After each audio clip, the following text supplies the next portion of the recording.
Welcome back to Monkey Wrenching. I'm Monkey Mike, and today we got a special video happening. At least it's special to me. So, as some of you know, this is my 2000 Subaru Forester. If you go back a few videos in the very beginning when I started this channel, at least when I got serious with the channel, I blew up this motor. So it started doing piston slap. I knew the valve was bent. I didn't really care to figure out why. I know why, don't care. So we destroyed it, and then we decided, hey, we're gonna swap J-Series in it. So you got the J-Series hiding right over there. Lou, come here, boy. What's up? Hi, boy. Hi. Good boy. Sit. Easy. Good boy. Good boy. That's Lou.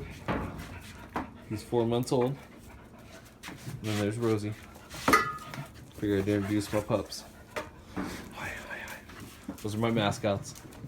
So, this car right here, it's actually got kind of a sad story. Last time I drove this car, I had to put her mom down, which was my best friend in the whole entire world. And so I've just been struggling like heck to get this car up and going again. And you know, the project is to stick that J-Series right there in here.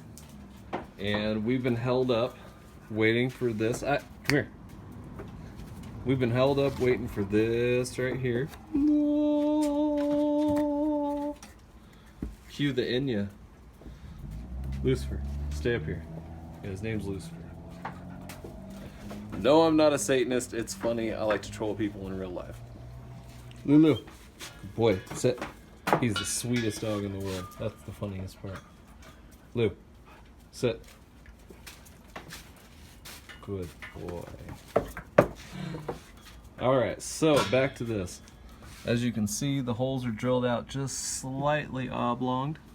And that is enough to allow this to fit. As you can see, so I got some paint there. I'm in the middle. Ooh, bright light. I'm in the middle of painting this.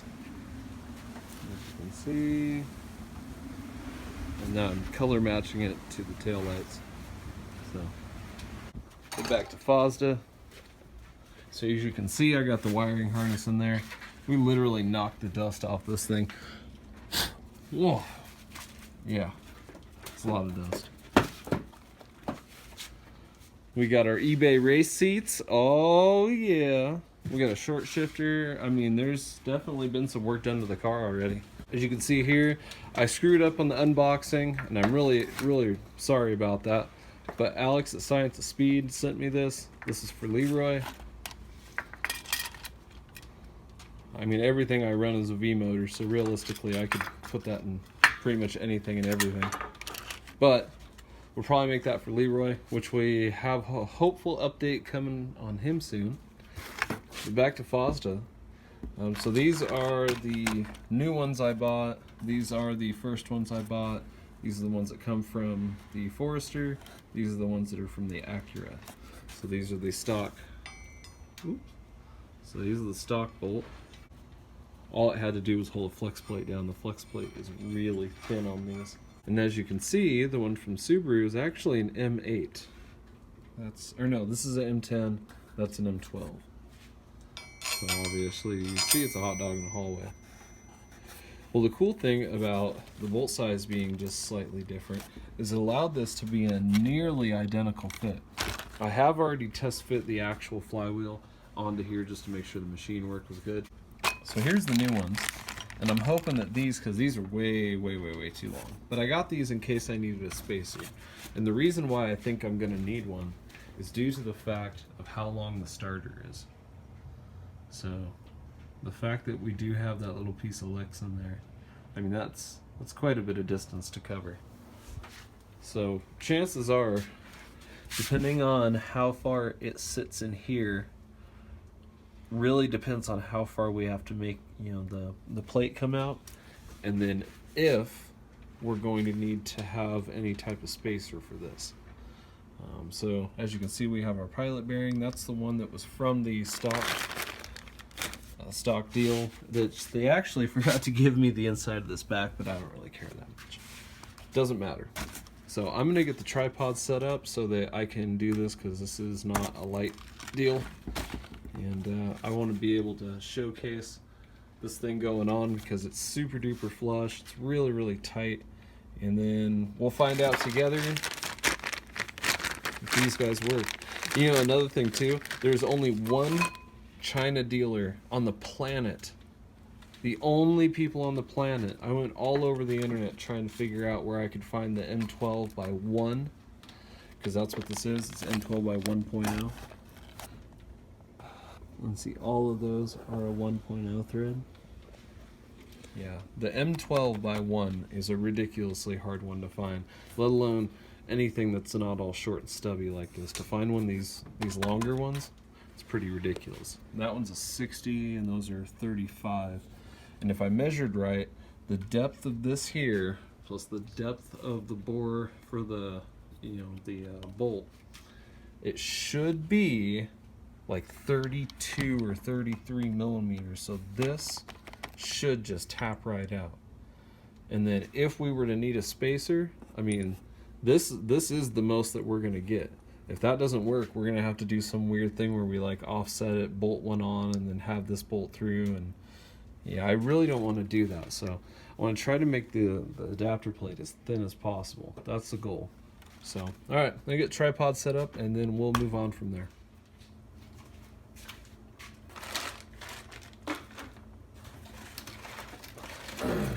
All right, so I want to note that there's crankshaft hole right here, or the dowel pin hole.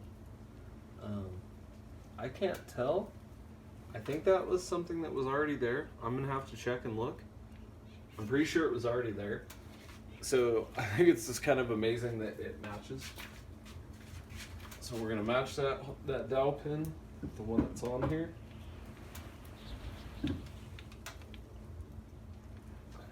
Okay, now watch how tight of a fit this is. Yeah, it has zero play, zero movement. Let me bring you in a little bit closer here and go shut my dog up. So as you can see, perfectly mated. So let's open our new bolts. All right.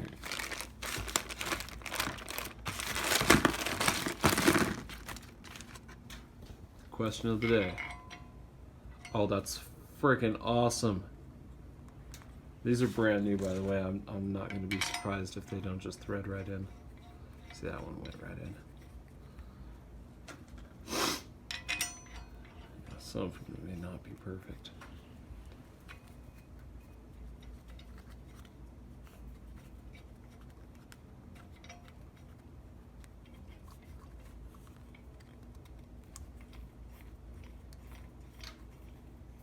Dude, you guys, check this out. This is pretty epic for me. I don't know anyone who's done something like this. This is uncharted territory as far as I know.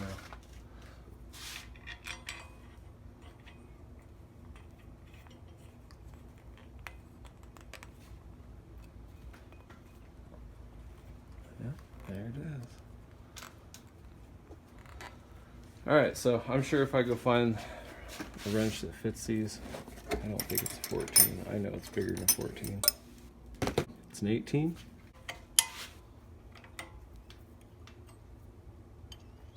Okay, there's no point in continuing. You get it. When you got that many of them in, obviously it lines up, as you can see. So, the real question of the day, what does the flywheel look like bolted onto this guy? Okay, I wasn't playing when I said how snug this thing was. Watch this.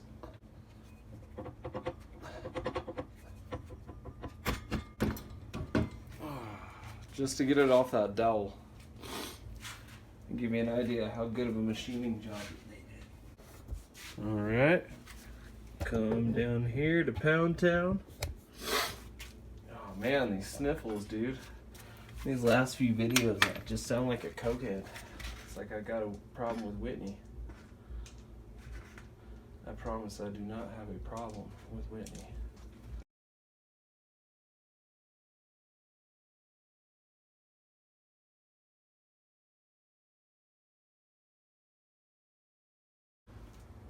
Alright, so as you can see, I removed it from the engine, put it back up here. Something I didn't think about is that we could have tested the clutch up here. But one thing we should note is that it does fit within the backside of the J Series block. Nothing actually needs to be taken off of it in order for this to mate flush against the crank as it sits on the block, or in the block, however you want to look at it. So one issue we do have is that this guy here, which I'm still baffled as to why this is. Alright, so I was over here hard at work thinking, you know, I was stupid, because man, I felt stupid. I couldn't figure out why I couldn't get that clutch to work. I'm sitting here going, man, you know, what's going on? Here's what happened. They put the old part in here. This is going to be the only discrepancy I have about the whole thing. But so you turn the inside of this for no reason. It didn't need to match this. Thankfully, there was enough metal left on the inside for it to fit this throwout bearing, or this pilot bearing. Otherwise, we'd be doing this again with another flywheel. But salvageable.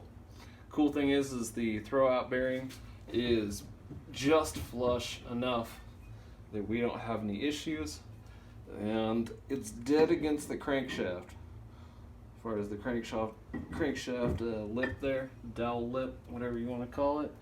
I mean, we're sitting, you know, nice and flush against that. So let's try this again. I believe this will work now. Man, I was tripping. Okay, but the other thing too is that now I'm starting to think these bolts are going to be too long. I don't know. We'll find out real quick here. Oh, just barely.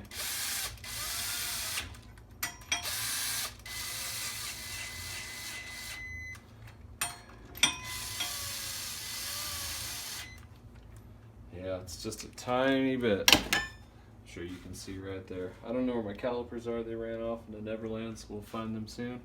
But that's that. Please tell me this just sits.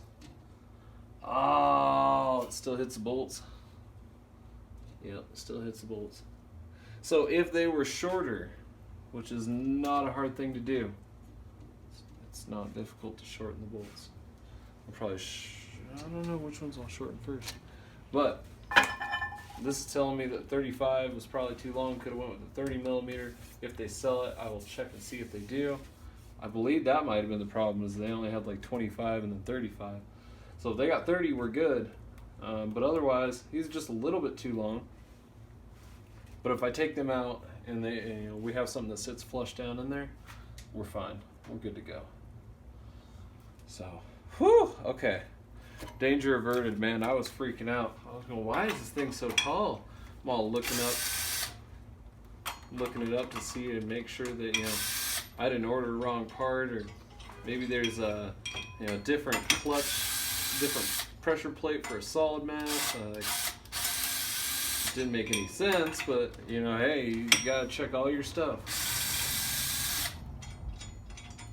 So that's it for today. Thanks for tuning in. As you can see, everything will sit flush now. All we gotta do is just shorten these bolts up just a tiny bit. Take a little bit of the thread off there and we'll be fine. As I've showed you before, that's something I'm pretty used to doing. So we're good to go. Woo! I was kind of worried for a minute there. Almost just went storming down the store like an angry soccer mom. Alright, thanks for watching the update on Fozda. Peace.